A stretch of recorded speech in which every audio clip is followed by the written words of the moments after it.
बिस्मिल्लाहिर्रहमानिर्रहीम। अस्सलाम वालेकुम प्यारे व्यूअर्स, कैसे हैं आप सब लोग। उम्मीद करती हूँ आप सब खैरियत से होंगे। तो प्यारे व्यूअर्स, मेरी तरफ से आप सब लोगों को बहुत बहुत ईद मुबारक।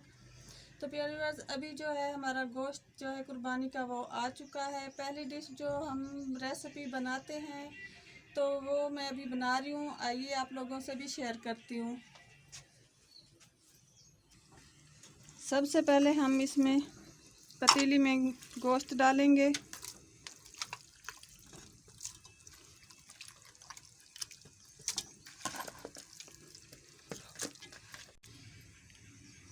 प्याज शामिल करेंगे, टमाटर,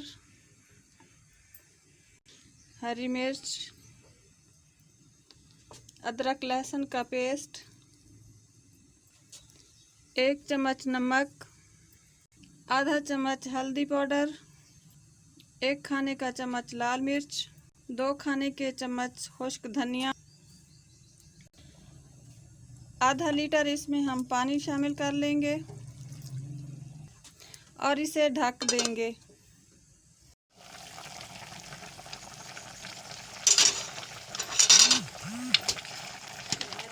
तो व्यूअर्स, टमाटर और प्याज जो हैं ये अच्छी तरह गल चुके हैं।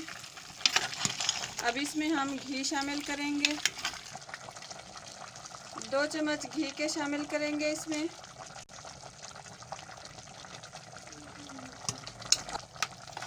और इसे अच्छी तरह भून लेंगे। तो व्यूअर्स, हमारी आज की जो रेसिपी है वो तैयार है। अब इसे हम डिश आउट करेंगे। तो प्यारे व्यूअर्स, मज़ेदार बीफ कौरमा तैयार है। तो व्यूअर्स, इंशाल्लाह कोशिश करूँगी कि ईद के ये 3 दिन जो भी रेसिपी मैं बनाऊँ आप लोगों से शेयर करूँगी। तो व्यूअर्स, मेरी आज की वीडियो आपको कैसी लगी, अच्छी लगी हो तो वीडियो को लाइक और चैनल को सब्सक्राइब कर दें। अपनी दुआओं में याद रखना है। अल्लाह हाफिज़।